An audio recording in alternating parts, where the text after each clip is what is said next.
அதுதான் கலியுக வைகுண்டமே, எழில்மதி வதனோ அழைக்கின்றதே. அதுதான் கலியுக வைகுண்டமே, எழில்மதி வதனோ அழைக்கின்றதே.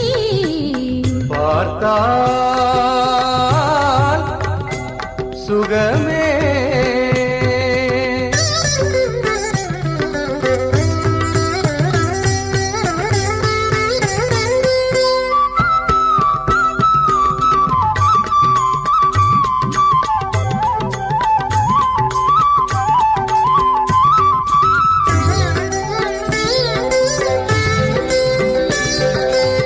கோசலை ராமன்னி வைகுண்ட வாசன்னி கோபியர் கண்ணனாய் விளையாடி